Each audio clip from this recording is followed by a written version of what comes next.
32 minutes in, man. It's been a pretty fun conversation, dude. Yeah, for sure, man. I think we were just saying I lost track. You're hitting me with so much stuff. I'm like, where was I going with that, man?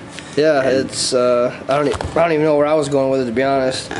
We were just flowing with the conversation, man. Just flowing with it. But yeah, it's pretty much we're just talking about like just doing finding who we were and shit, you know. Well, then you're kind of talking about the alcohol thing. Yeah. I was gonna ask, like, on a personal level, did you have a problem with alcohol then? So,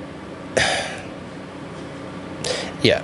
Okay. Pretty much, it was bad, dude. It was getting time where, like, every Friday at work at 9 a.m., I'd be texting Amber, like, hey, where are we partying tonight? Our house, her dad's, or her brother's. And it was like that for 3 or 4 years. Yeah. And once I realized what was going on over her brother's house, I knew that it was bad, dude. It was just a lot of, just alcoholism, dude. Like, people aren't who they are. They bail. Like, it's always an excuse, like, oh, I have a headache today from drinking last night. I can't come over and do this. And it's like, that's an excuse because of what happened last night. If you had a drink to your mouth and you're partying all night long knowing you got to do something the next day, you better get your ass up and do it. Yeah. Stick to your word. And a lot of that has got let down. Stick to your word, see? Yeah, stick to your word. It's a lot of people don't do that, but I saw the greater good in not having alcohol. I went last year a straight month without doing it while going over to their house with alcoholism and alcoholics. Like, I dealt with it. I was fine. And then I kind of had a couple more drinks watching the Packer game, which I didn't get too messed up or anything. But, every single time after that, it's just, like, I could probably enjoy a beer with you, but, like, it's hard to, Yeah, I get it, because at the end of the day, like, I don't want to feel that way, dude. Yeah, it's not my true self. That's the thing, is you see it in a whole different value, and that's kind of, it's an addiction, you know what I mean? Oh, yeah, totally. And there's so many addictions out here that people, like, addiction is addiction. Like, the mindset can be addictive in a great way. You know what I mean? And you've learned this going through your, of overcoming to retrain your mind in a better pattern, you know what I mean? Right. And, like, the addiction, bro, I'll give you one. A lot of people trying to attack me right now on this subject. I don't even like having to bring it up anymore. It's 2 years old. But I had things done to me as a child. You know what I mean? Family member. Yeah, okay. And it really threw me for a loop for a long time. Next thing I know, and this is kind of where I say evil I know is in the world, because it'll feed and try to push you places in life. Yeah. You know how they say in life, God said he has a plan for you, is what they say? Yeah. What evil does too, the devil does too. Like, they both, you know what I mean? Like, so at the end of the day, I had that happen to me, get older. First time I started really getting the groove on, if you know what I mean, the whole first time, these R&B song back in the day. I remember coming out so excited, you know what I mean? Both my dudes there. Right. Anyway, I mean, it's driven out to pretty much push people into addictive patterns. Yeah. And, like, even on my end, it hit me, and I didn't, as a kid and as a man, you think you're just going through how you are as a guy. Yeah. You know what I mean? Seeing things and looking at things and witnessing parties, things, you know what I mean? Just certain shit. But then when you get older, like, I hate to have to bring it up. My daughter's actually really been vocal right now about a lot of stuff on social media, but, like, people touch on your kids. Like, now like, I started to learn, like, maybe I am here for a reason then. Because I had shit happen to me, you know what I mean, as a kid, and I've seen where it's taken my mind, but now how do I control my mind? Yeah. You know what I mean? And that's when you realize the addiction parts of it and where it controls you on top of the control pattern. And I had to do a lot of research on my own, man. Like, find out what's going on. Like, find out sexual addictions are for real. You know, things that you put in your mind will gravitate to try to pull you out of character. Like, come to find out you believe in DNA altering. Like, if someone was this in your family, it'll become this later on because it's kind of DNA down. Yeah. So, found out in my family further back, I have an aunt that from and then it goes back and back and back, and I started realizing, what the hell, man? And it ended up catching me on the worst part, because I was enjoying a Crown Royal, ended up conversating, and I was confused on why was I thinking like this. I asked her the wrongest thing to do, bro. Yo, for some reason I'm seeing this is what I want, but how do you always look at me? She told me as a father. And I, right there, hold on, man, I'm always dad. Dads don't do things like my uncle did. You know, you start to realize where you're at that cliff, because your thought patterns of addiction now have you lingering over doing things you don't want to do. And as those that are addictions know, they always do, and they regret and they hate And that's where they keep boiling themselves in and can't get out of that addiction. You know what I mean? And I was sitting there like, I don't want to become this, bro. And that's when I started to change my life. And trust me, I got one of the biggest reasons I had to leave 5-star. DCFS investigation was already over. They were asking if I was even around the kids during it. So then I had to go through all the humiliation and everything. Dude, these people call me. What would she, if she would have said this, what would you have? And I'm like, dude, first off, it didn't go that far. Secondly, I know who I am as a man. I was like, it may have taken me to an edge that I didn't want to become, but I had to learn as a man that's not what the hell I'm going to become. Because I want to have a daughter that's going to recognize my flaws right away, apologize, do what you have to do as a father, mend where you're going with what's wrong. And now teach, why did you become like that? How is it becoming? Make sure you don't become because you had things happen to you. You know what I mean? You need to learn to control, because if you hit doors just because you living through 20s and having good times, and it's a release, it's a dopamine release the whole time, you'll live in regret. And it gets you to an edge to possibly hurt somebody else the way you don't never want to be hurting again. Yeah. You know what I mean? And it's one of the things, it's like, when you get labeled, you already know, bro, you get labeled like that. You know what I mean? I'm sitting back like, I never wanted to become. But I found out in my family line, so I sit back and I kind of like, generational curse, man. I've dealt with quite a bit. Alcoholism, my dad was an alcoholic. Right, whipping on women, I had to put my hands to myself. There was a few times with my ex-wife, and I sat my time for it, you know what I mean? I had to adjust a lot that I feel like came to me somewhere else.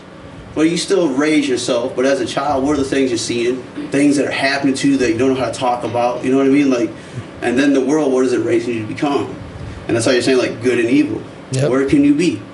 You want to proceed to be evil, knowing that evil, and I had to sit with a cop and talk about this, bro. Told him, we can have this conversation in the barbershop, bro. I'm not scared to have the conversation. Yeah. I was like, at the end of the day, you guys are painting something that I'll never become.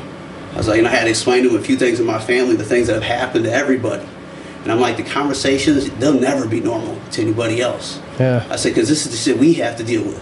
Yep. I was like, but to think that I'm going to go that, he's like, I believe that whatever you think in here is who you become. I'm like, what you think in here, you can always correct the change. Yep. And then become something better. That's what you don't see. Every single day you get a chance to open up your eyes, you can be a better person than you were the day before. Every day, bro. Literally. Man. And I had to sit back.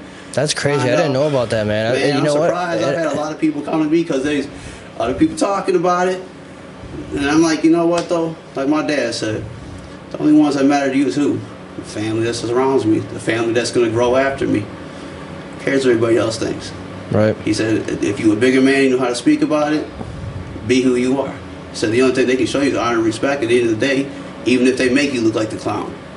So that's true shit, though, That's crazy. I just want to keep looking at the camera to make sure it's recording. I don't want to. But, you know, I didn't know that, man. And you know what? You're a true human being for having to bring that up, especially on a live video like this, man. Like, yeah, I had to get shit off my chest, man, because I got too many that's people. Good, dude. Like, let it out. That's the whole point of this, dude, is to talk. And if you have things on your mind, let it out. Right. I mean, I'm not here to judge, dude. But that's why I'm not perfect, you know. When I went through some things. That's some things that because I talk to a lot of people about it now. Yeah. More so about how you say, like, as being the person sitting back and reading the way that the world is, and how it'll hit people, and not everybody's gonna be good.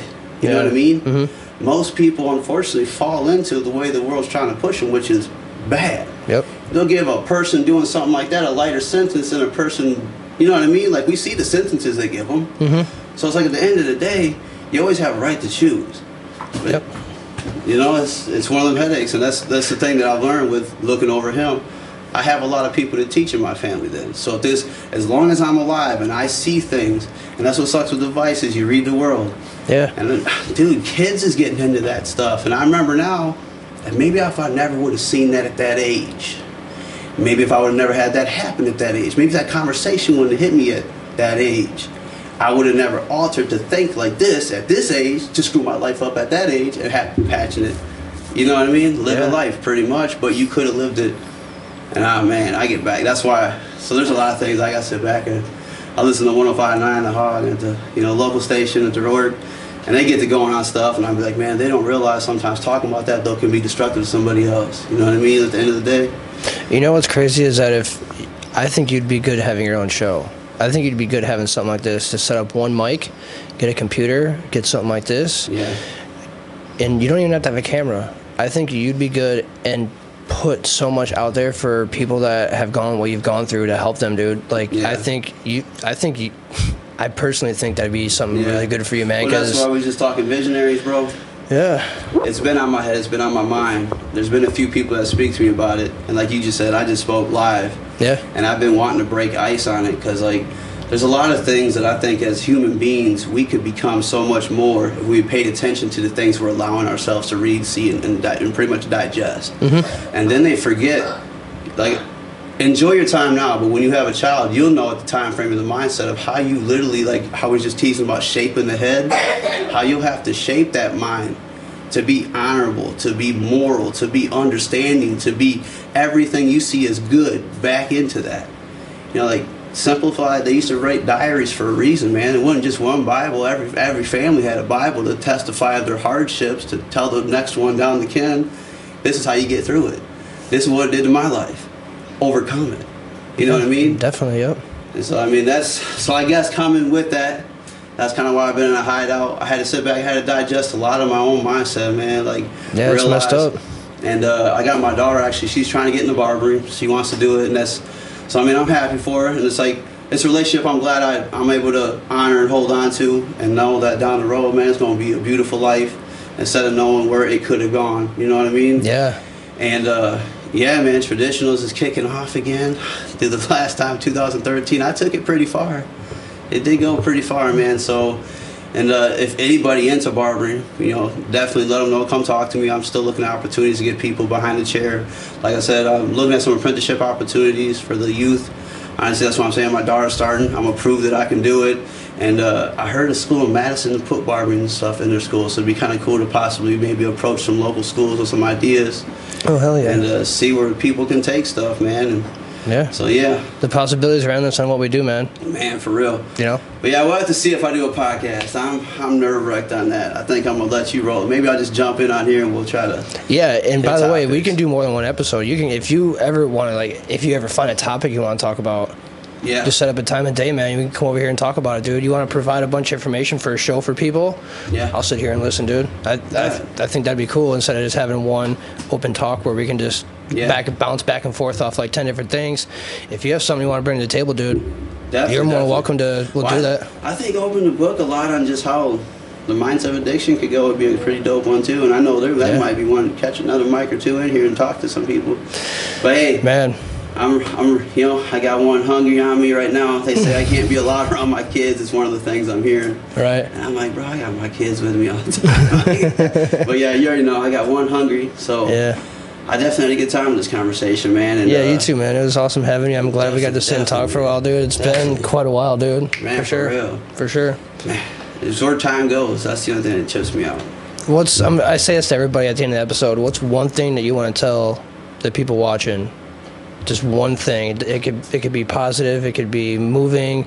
Any piece of advice or anything, and we'll close it out on that. Because I like doing that, like giving an option. Definitely. Like if there's like a saying that's stuck in your head, you know, don't pull a horse to the water. You know, make a drink. You know, if you have anything, shout out to the camera, dude, and have the people check it out. Oh man, if I could, I literally posted something today on Facebook that was pretty good that I really think would kind of hit with people.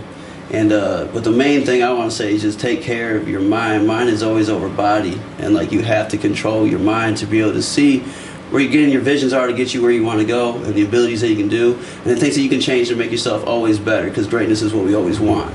Yes. But it pretty much went down to this, man: preach what you know, right? Teach what you show, and always be grateful. God's at your door. Yes, always be grateful. I'm definitely... Spirit, man, it runs with you. Listen to it. The conscience is powerful, you know. Definitely is, man. It wouldn't put me where I'm at today. Like, honestly, success, everybody saw a business become successful. Saw where it landed.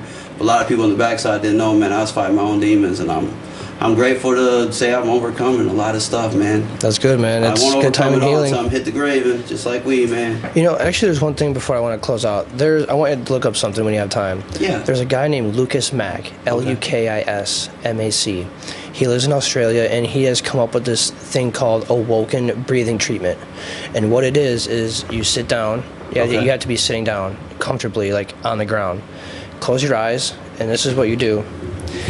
I've only done it for about 10 minutes at a time, but you can do it for 30 minutes, an hour, how much ever time you have. Okay. But while you're closing your eyes, you're manifesting things, but what you're doing is you're doing this.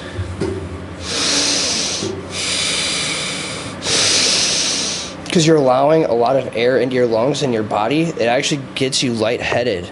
Okay. And it almost makes you kind of have like a little bit of a dopamine trip in your brain, but like it helps you manifest and reset, calm. If you're having a bad moment, you could just do that for 30 seconds or a minute, and it'll help you get past it. It will increase blood flow and air the oxygen to your brain. Okay. It does a lot of different stuff, but check it out because it just takes minutes to do it. It's not like, and you can do it multiple times a day if you need to. You know, like it helps out a lot. And actually, if you want, I can just send you. I'll get you a link on Messenger, and I'll send it to you. I got a time frame during the day. That's one of the main things. It's beautiful, man. It's honestly it's beautiful, dude. I want to actually get into like doing 20 to 30 minute sessions, and because like I don't know if you know Kasky. Have you heard of Kasky, the artist? Mm-hmm. He had a session with Mac, and he was doing it for so long that he actually had an outer body experience. And his dad, Cassie's dad, shot himself back when Cassie was like 14. So he found his dad, his dad passed. And there was a part where Cassie was like, I was going through this, and my dad grabbed me by the face, kissed me on my forehead, and said, "You're worthy," and pushed me back into my body. And I woke up, and it's like, as soon as I found that out and heard that, I'm like, I gotta try it, dude. I have to try this, because if there's something deep down that's causing me to proceed, or like me, I have problems grinding my teeth and like clenching my jaw because like I have a lot of built up stuff. This stuff takes it all away. Okay. It takes it all away, because there's so much greater good than what you're having to deal with. It just, because you start manifesting and thinking about those good things, that like all that bad energy is just it just goes away. Like I don't think of anything bad when I have my eyes closed either. Like there's nothing but good. Heck yeah, dude. But I'll definitely send you that link, and if you want to give it a whirl and see what happens. I got somebody in mind who would be cool if I get, man. I've always wanted to get one of those to get out of body. I literally twitched when I thought about it. Yeah. Because like there's somebody that I know I need to meet, see face to face. Yep. And just speak it, you know what I mean? Yeah. And keep it moving. But yeah, heck yeah, man. But yeah, it was good talking, dude. Thank you for having me on the episode, man, and we'll definitely chop this up again. Definitely, bro. Heck yeah. Yeah, man, I want to go back to the one that put the curse line in the family.